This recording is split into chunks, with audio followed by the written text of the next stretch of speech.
Students, आज का बेटा हमारा जो टॉपिक है वो है समास। प्रीवियस जो क्लास है उसमें भी आपने शायद पढ़ा होगा। तो समास जो शब्द है उसका अर्थ है संक्षिप्त करना। जो इसकी परिभाषा होगी समास की वो होगी परस्पर संबंध रखने वाले दो या दो से अधिक शब्दों के मेल को समास कहते हैं। यानी कि जब दो या दो से अधिक शब्दों का आपस में मेल हो, संबंध हो, तो वहां उस शब्द को हम समास कहते हैं। तो समास में जो है दो चीजें हमारी होती हैं। एक होता है हमारा समस्त पद और दूसरा होता है हमारा विग्रह, समास विग्रह।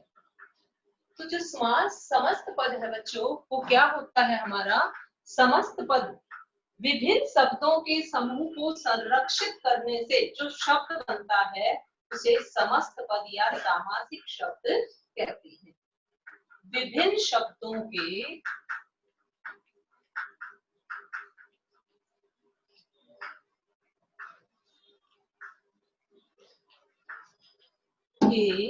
समूह को संरक्षित करने से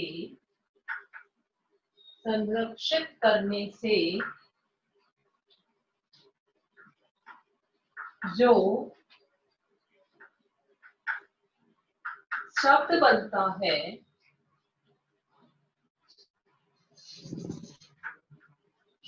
बनता है उसे समस्त पद या समास उसे समस्त पद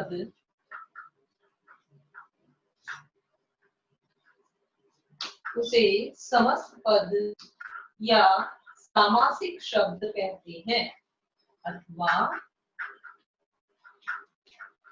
सामासिक शब्द कहते हैं।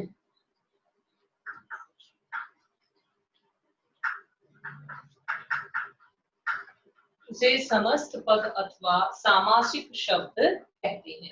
देखिए ये शब्द बच्चों बार बार आएंगे, समस्त पद या सामासिक शब्द। और दूसरा है हमारा समास विग्रह। समास विग्रह जैसे राष्ट्रपिता जो है वो क्या है हमारा, उदाहरण इसका हम लिखेंगे राष्ट्रपिता। तो ये तो है हमारा सामासिक शब्द या हम कहेंगे कि ये हमारा समस्त पद है। लेकिन जब हम इसका विग्रह करेंगे तो ये हो जाएगा राष्ट्र का पिता। राष्ट्रपिता क्या है हमारा, एक सामासिक शब्द है या समस्त पद बोलेंगे हम इसे। और जब हम इसका विग्रह करेंगे, इसे अलग अलग कर देंगे तो ये कहलाएगा समास विग्रह। सामासिक पद को तोड़ना समास विग्रह कहलाता है। सामासिक या समस्त पद को तोड़ना, सामासिक पद को तोड़ना या अलग अलग करना सामासिक विग्रह कहलाता है।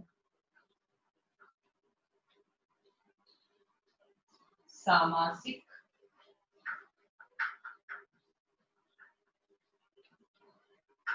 विग्रह कहलाता है।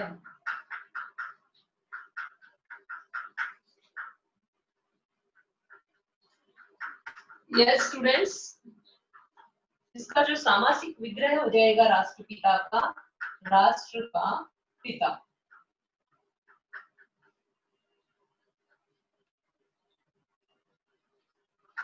ये तीनों चीजें बच्चों ध्यान से आप एक बार फिर से देखेंगे कि सबसे पहले समास शब्द क्या होता है। समास जो शब्द है उसका अर्थ होता है संक्षिप्त करना, छोटा करना एक शब्द को। जैसे रसोई का घर, यदि हम इसे संक्षिप्त करेंगे तो ये हो जाएगा रसोई घर। तो रसोई घर क्या है, एक समास है। तो शब्द को छोटा करके लिखना, संक्षिप्त करना वो कहलाता है समास। अब है इसकी डेफिनेशन या परिभाषा।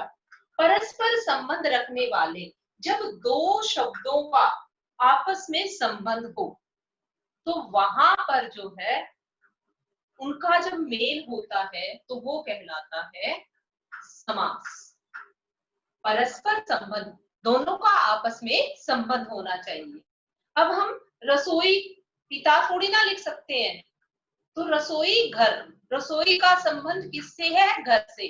तो दोनों जो शब्द है रसोई और घर, इन दोनों का आपस में संबंध है। अब हम रसोई और पिता, ये दोनों जो है बिल्कुल अलग शब्द है, तो इनका आपस में कोई संबंध नहीं है। तो रसोई पिता जो है एक समासिक शब्द नहीं है, क्योंकि समासिक समास में क्या शर्त है कि दोनों शब्दों का आपस में जो है संबंध होना चाहिए।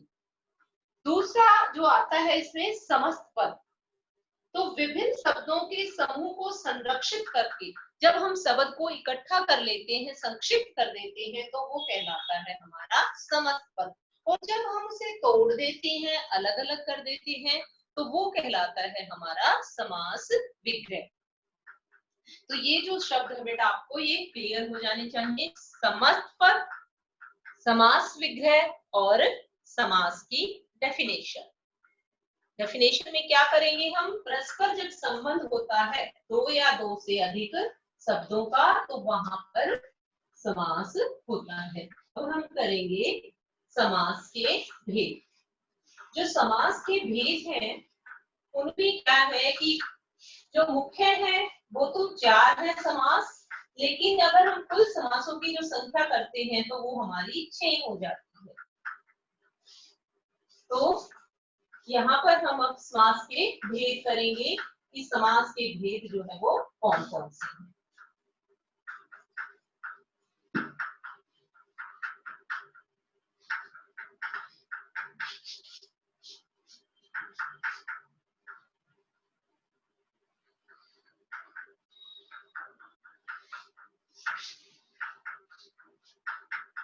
तो यहाँ पर देखते हैं बच्चों हम हमारे समास के भेद। फर्स्ट है हमारा अव्ययी भाव समास। समास के यदि हम 6 भेद देखें तो ये है हमारे, सबसे पहले है अव्ययी भाव, नंबर 1 अव्ययी भाव,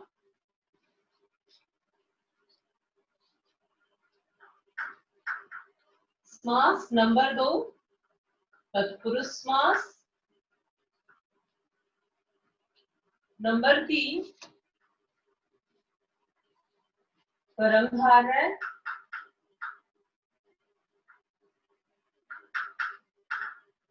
द्विगु, द्वंद्व और लास्ट जो है हमारा वो है बहुव्रीहि समास।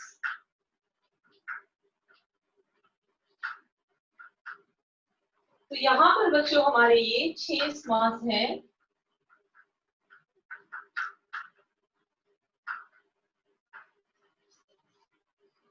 अव्ययी भाव, तत्पुरुष, द्विगु, द्वंद्व,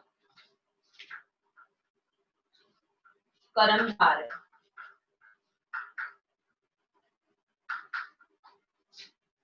और ये हो जाएगा हमारा 6 बहुव्रीहि। अब हम बारी बारी से जो है इसका अध्ययन करेंगे कि जो अव्ययी भाव समास है वो हमारा क्या होता है और इसकी क्या वैलिडीज है। सबसे पहले हम लेते हैं अव्ययी भाव समास। अव्ययी भाव समास, इसकी परिभाषा होगी, देखिए जो अव्ययी भाव समास का जो भी आप शब्द देखेंगे तो उसमें जो है पहला पद प्रधान होगा या जो समस्त पद है वो अव्यय का काम करेगा। तो समास में, जिस समास में पहला पद प्रधान हो, जिस समास में, क्योंकि एक पूर्व पद होता है एक उत्तर पद। पूर्व में पहला पद, जैसे क्या है रसोई घर है, तो रसोई क्या है पूर्व पद, घर क्या है उत्तर पद। तो जिस समास में पूर्व पद यानी कि पहला पद, जिस समास में पूर्व पद प्रधान होता है, जिस समास में पूर्व पद प्रधान होता है, वहां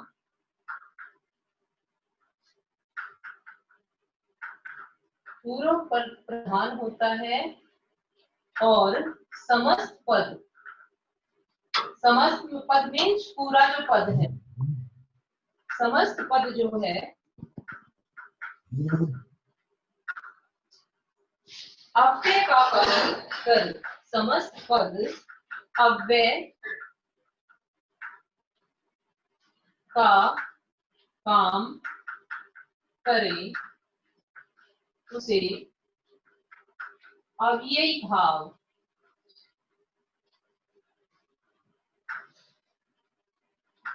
समास कहते हैं।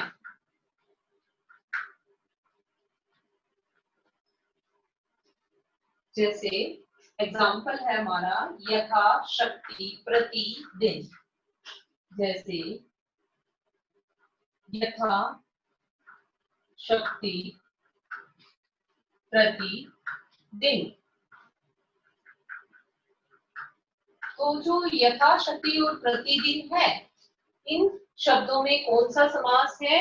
अव्ययी भाव समास है, क्योंकि जो पूर्व पद है इसमें पूर्व पद क्या है? यथा, और शक्ति क्या है? हमारा उत्तर पद है। तो यहाँ पर पूरा पूर्व पद प्रधान है, क्योंकि शक्ति के अनुसार। जब हम इसका विग्रह करेंगे, यथाशक्ति, यथाशक्ति जो है वो समस्त पद है, और जब हम इसका विग्रह करेंगे तो ये हो जाएगा शक्ति के अनुसार। प्रतिदिन, प्रतिदिन, दिनों दिन, यानी कि प्रतिदिन, हर एक दिन, ये हो जाएगा इसका विग्रह। जो आपके एग्जाम में पूछा जाएगा वो डेफिनेशन भी पूछी जा सकती है कि अव्ययी भाव समास का जो है उदाहरण सहित परिभाषित कीजिए, कि अव्ययी भाव समास को उदाहरण सहित परिभाषित कीजिए। और दूसरा आपका किस टाइप से क्वेश्चन पूछा जाएगा कि जो शब्द दिया गया होगा आपको, और उसमें विग्रह करके जो है आपने समास का नाम जो है बताना है। कि जैसे शब्द दे दिया है आपको बाकायदा, बाकायदा, कायदे के अनुसार, ये समस्त पद है, और कायदे के अनुसार जो है इसका विग्रह है, कायदे के अनुसार। नेक्स्ट एग्जांपल हम देखेंगे इसका, आमरण, मरण पर्यंत, आमरण, विग्रह हो जाएगा मरण पर्यंत। नेक्स्ट है हमारा बखूबी, खूबी के साथ, बखूबी, ये हमारा समस्त पद है, और इसका विग्रह हो जाएगा खूबी के साथ। तो यहाँ बच्चों आपका जो है एग्जाम में शब्द दिया हुआ होगा, और आपने विग्रह करके जो है समास का नाम बताना है। कि यहाँ पर जो है बाकायदा शब्द दिया हुआ होगा, आप उसका विग्रह करोगे कायदे के अनुसार, और समास का नाम लिखोगे अव्ययी भाव समास। नेक्स्ट जो एग्जांपल है आपका वो है भर्षक, भर्षक पूरी शक्ति के साथ, भर्षक पूरी शक्ति के साथ। तो ये हो जाएगा हमारा अव्ययी भाव समास, पूरी शक्ति के साथ, भरसक पूरी शक्ति के साथ। अब इसके और जो एग्जाम्पल है वो हो सकते हैं आ जानू, जानवों तक, यानी कि घुटनों तक, आ जानू जानवों तक, घुटनों तक। बेखटके खटके के बिना, आ समुद्र समुद्र पर्यंत, रातों रात रात ही रात। निडर बिना डर के, घर घर हर घर, अनजाने जाने बिना, बेशक बिना शक के या बिना संदेह के, यथा संभव जैसा संभव हो। तो यहाँ पर बच्चों आपका जो है ये अव्ययी भाव समास कंप्लीट होता है। If any doubt you can raise hand. Next जो हमारा समास है वो है बच्चों हमारा कौन सा समास है? तत्पुरुष समास। तो तत्पुरुष समास में जो है हमारा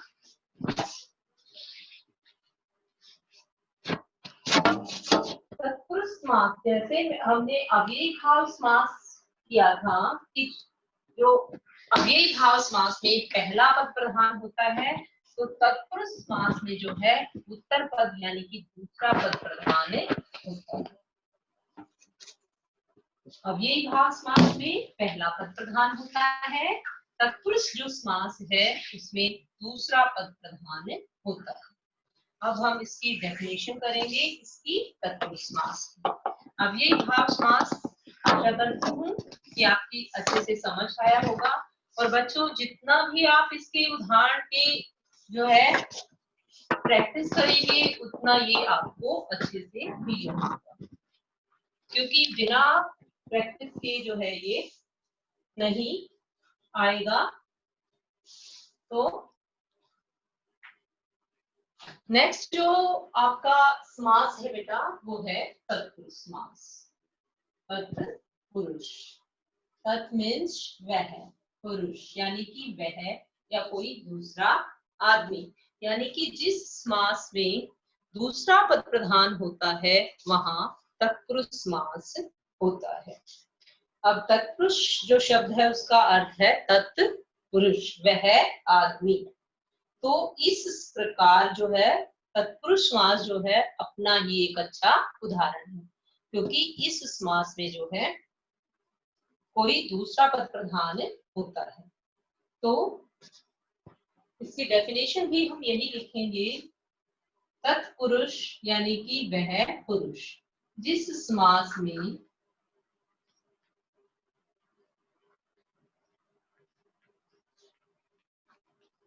दूसरा पद प्रधान होता है,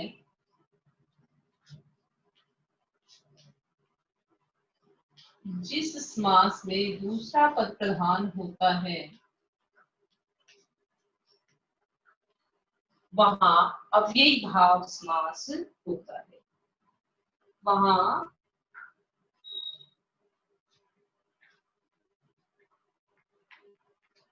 तत्पुरुष, वहां तत्पुरुष समास होता है।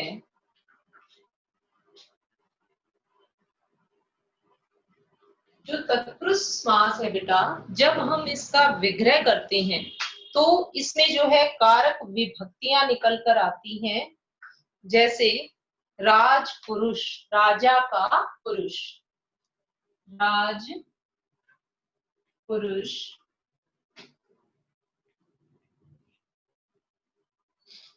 राजा का पुरुष, ये हो जाएगा इसका विग्रह।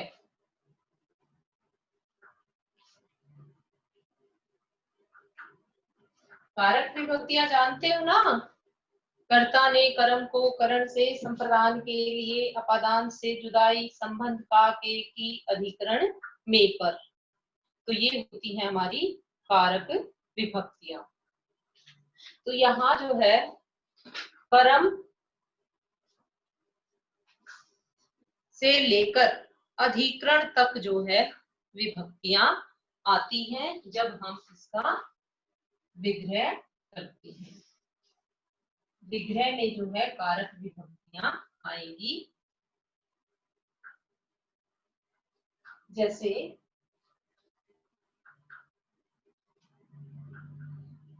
स्वर्ग प्राप्त। कर्म तत्पुरुष का अगर हम एग्जाम्पल देखेंगे तो यहाँ लिखेंगे हम, जैसे स्वर्ग प्राप्त, स्वर्ग प्राप्त,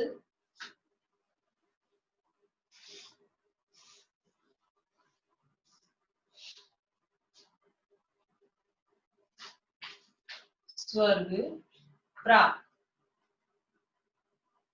स्वर्ग को प्राप्त, स्वर्ग को प्राप्त।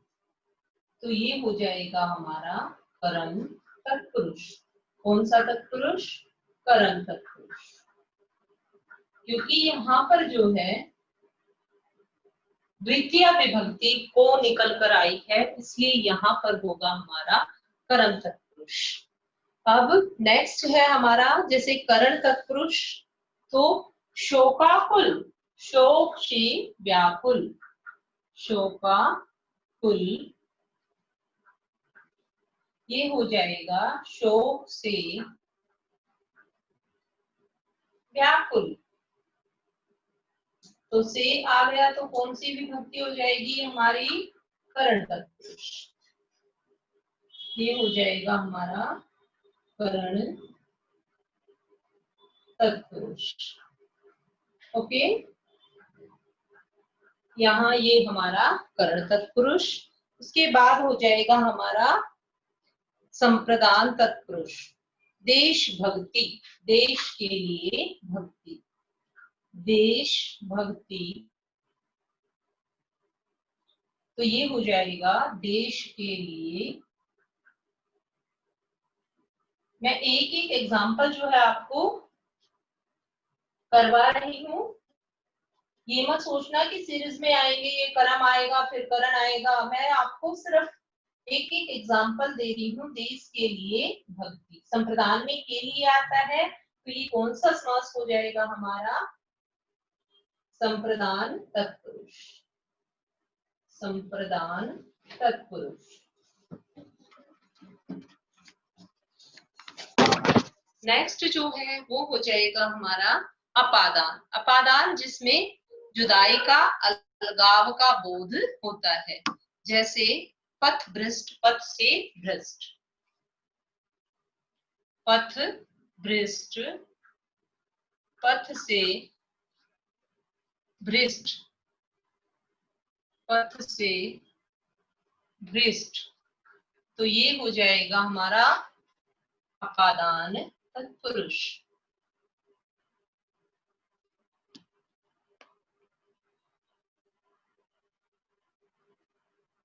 अपादान तत्पुरुष।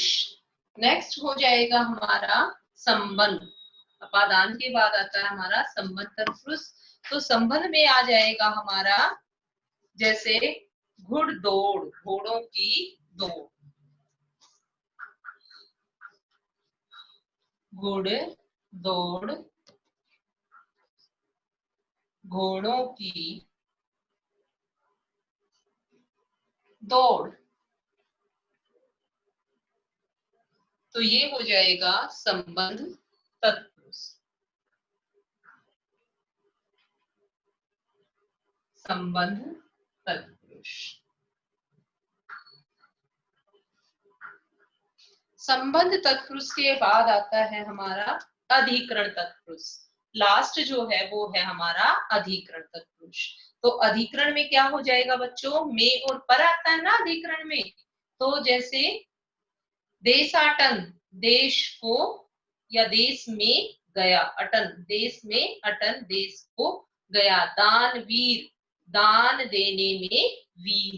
तो ये हो जाएगा हमारा अधिकरण तत्पुरुष। इसके कुछ और एग्जाम्पल हम आपको बताएंगे, देखते हैं। नेक्स्ट जो एग्जाम्पल है इसके, बेटा जितना इसका प्रैक्टिस करोगे एग्जाम्पल्स की, उतने ही ये आपको अच्छे से समझ आएंगे और आपको विग्रह का पता चलेगा और आपको जो है आपका शब्द भंडार बढ़ेगा, नए शब्दों का आपको ज्ञान होगा। तो जितना हो सके जो है इसके एग्जाम्पल्स जितने ज्यादा हो सके उनकी प्रैक्टिस कीजिए, क्योंकि जितने नए एग्जाम्पल आप देखेंगे उतना आपको इस बात का फायदा होगा, आपको विग्रह वगैरह की अच्छे से नॉलेज होगी। अब इसके जो है और एग्जाम्पल हम कर लेते हैं थोड़ा सा प्रैक्टिस के लिए। जैसे ग्राम गत, गांव को गया, तो यहाँ कौन सा तत्पुरुष हो जाएगा? गांव को, कर्म तत्पुरुष। राज रानी, राजा की रानी, तो यहाँ कौन सा हो जाएगा? का के की आ गया है, तो यहाँ हो जाएगा हमारा संबंध तत्पुरुष। बंधन मुक्त, बंधन से मुक्त। जब अलगाव का बोध होता है, जुदाई का बोध होता है, तो वहां पर जो है हमारा अपादान तत्पुरुष होता है। अब जैसे एग्जाम्पल है यज्ञशाला, यज्ञ के लिए शाला, तो यहाँ पर जो है संप्रदान तत्पुरुष है। डाक गाड़ी, डाक के लिए गाड़ी, तो यहाँ पर भी जो है संप्रदान तत्पुरुष है। घर वास, घर में वास, यहाँ पर कौन सा तत्पुरुष आ जाएगा? हमारा अधिकरण तत्पुरुष। बच्चों अगर आप कहीं कंफ्यूज्ड हैं, आप कारक विभक्तियां नहीं लिख पा रहे हैं, तो आप जो है गलत ना करें और जो है आप तत्पुरुष समास लिख सकते हैं। ठीक है। अब इसके कुछ और भी भेद हैं तत्पुरुष समास के। जैसे न तत्पुरुष, एक इसका भेद आता है न तत्पुरुष। जैसे अनिष्ट, न इष्ट, जिसमें निषेध हो और जिसमें अ या अन लगाने से जो समास बनता है उसे न तत्पुरुष कहते हैं। निषेध या अभाव के अर्थ में किसी शब्द में या तो मना किया गया हो, निषेध मनाही होती है, अभाव होता है कमी। जब निषेध या अभाव के अर्थ में किसी शब्द से पहले ए या अन लगा हुआ हो तो वहां पर जो है न तत्पुरुष होता है। जैसे अपूर्ण, न पूर्ण, असंभव, न संभव, अनाश्रित, अनाश्रित, न आश्रित, अनाचार, न आचार, अनिष्ट, न इष्ट, अनुदार, न उदार, अधर्म, न धर्म, अहित, न हित। एक जो आता है इसका वो आता है बेटा अलुक तत्पुरुष।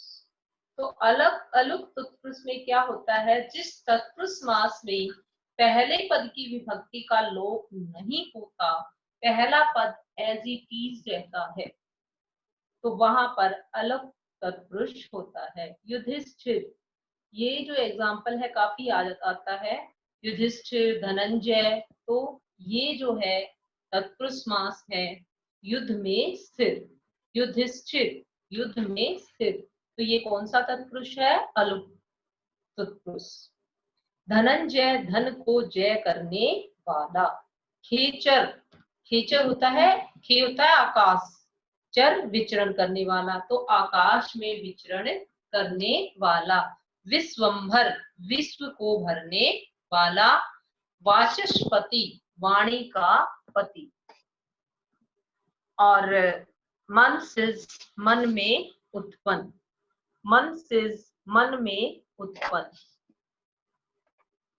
तो ये था अलग अलुक तत्पुरुष।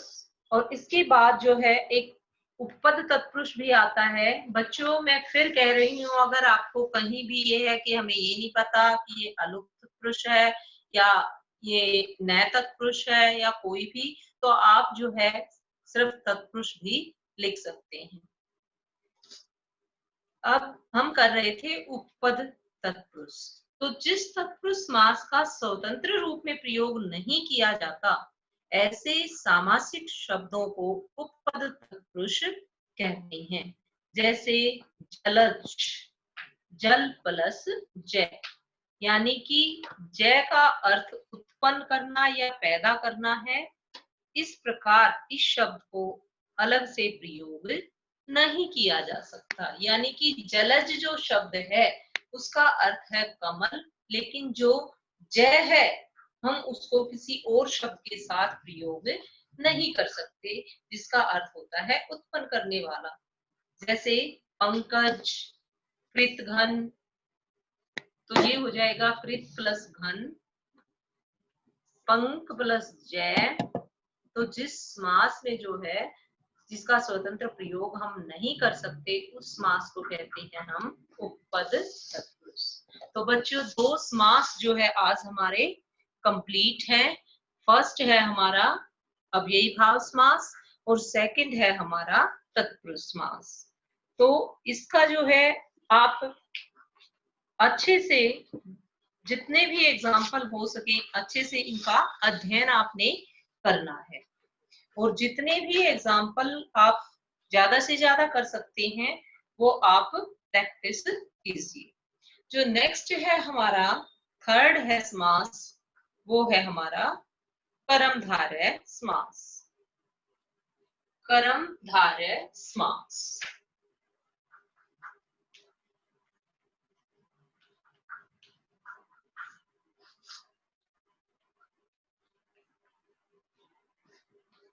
कर्मधारय समास। तो बच्चों कर्मधारय जो समास है इसके बीच में जिस समास में दोनों पदों के बीच में विशेषण विशेष्य उपमान उपमेय। अब उपमान उपमेय जो है आपने अलंकारों में भी किए थे।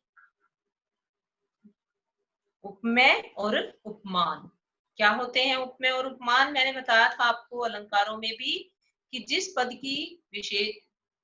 के बारे में जिसकी विशेषता बताई जाती है उपमेय, जिसकी तुलना की जाती है उपमेय और जिससे तुलना की जाती है वह होता है उपमान।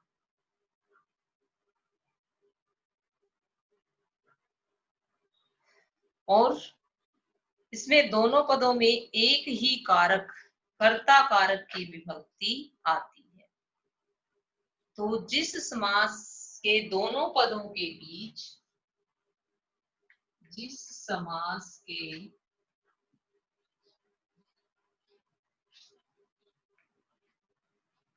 दोनों पदों के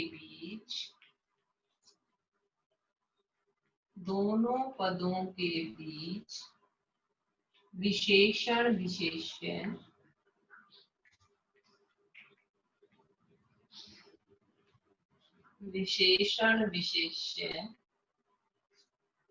और उपमान उपमेय जिस विशेषण विशेष्य और उपमान उपमेय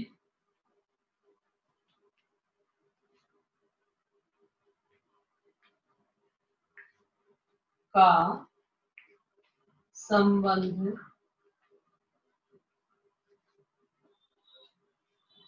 पाया जाता है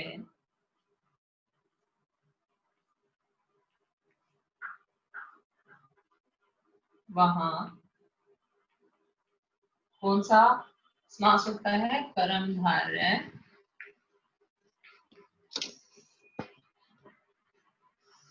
कर्मधारय समास होता है।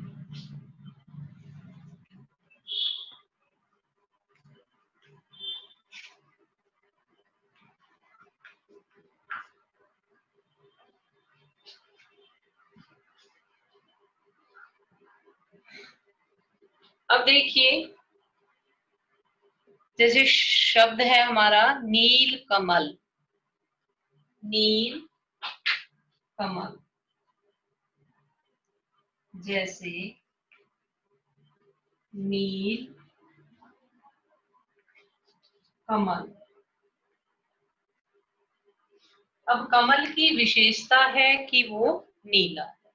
तो यहाँ क्या संबंध है? यहाँ विशेषण और विशेष्य का संबंध है।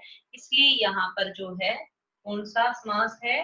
नील कमल में जो है कर्मधारय समास है। नीला है जो कमल। इसकी जो और एग्जाम्पल है लाल मिर्च। लाल है जो मिर्च। पुरुषोत्तम पुरुषों में है जो उत्तम। महाराजा महान है जो राजा। सज्जन सत है जो जन। सत मीन्स अच्छा, जो जन है अच्छा है जो जन। भला मानस भला है जो मानस। सद्गुण सद मीन्स अच्छे अच्छे हैं जो गुण। शुभ आगमन, शुभागमन, शुभ है, अच्छे से अध्ययन करना है। और जो मैं आपको वीडियो वगैरह सेंड करूंगी तो उसमें आपको प्रैक्टिस सेट्स जो है सेंड करूंगी। धन्यवाद।